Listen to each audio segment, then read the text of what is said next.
over the last couple of years, there's been huge hype about something called Bitcoin, which is this virtual money, which you have to mine as if you're like mining gold. And that sits on a thing called a blockchain, which is a universal ledger. Instead of having a bank balance, a bank to check the money, you have software to check your cash. And so, but that ledger, that universal ledger called the blockchain, can be applied to many, many different things. It can track supply chains, or it can track anything in a city, say a smart city. And so that's the revolutionary technology that people are talking about a lot at the moment, and it'll just make things easier to use. It's not artificial intelligence, although some people say that it could one day merge with artificial intelligence.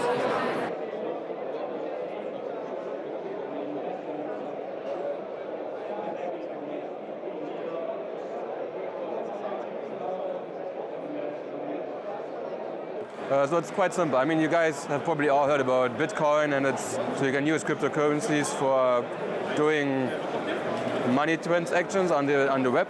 But essentially, it's about me giving you a cup in reality, and you'll have the cup, and you can take the cup, but I won't have the cup anymore, right?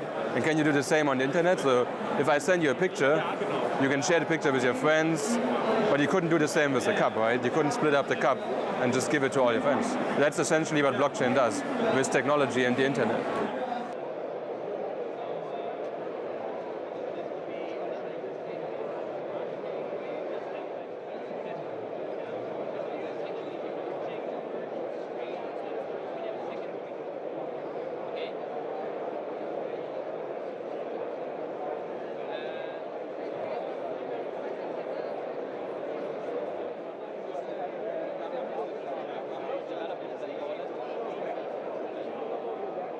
Today with blockchain, we're actually seeing technology disrupt finance for the first time in a fundamental way. Who creates the money? Who distributes the money? Who sets prices for the money? Who has access to these tools? What kind of transparency are we really working with? What kind of security do we really have? And the fundamental promise of blockchain is decentralization. Whereas before, even though technology has digitized and optimized and created kind of practical efficiency in the system, it hasn't changed the fact that all of the ledgers that we use, whether they are identity ledgers controlled by governments, whether they are banking ledgers controlled by corporations like banks, are centralized. They have central points of failure, and they guard themselves.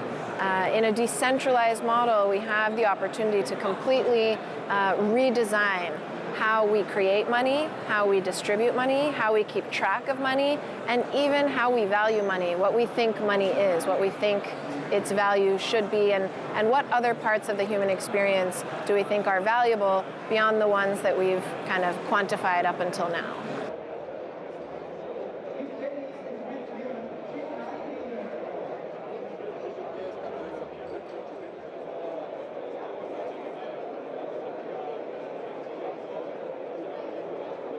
Look, we're in the very early days of cryptocurrencies. I think you could almost compare it as the internet days before the browser.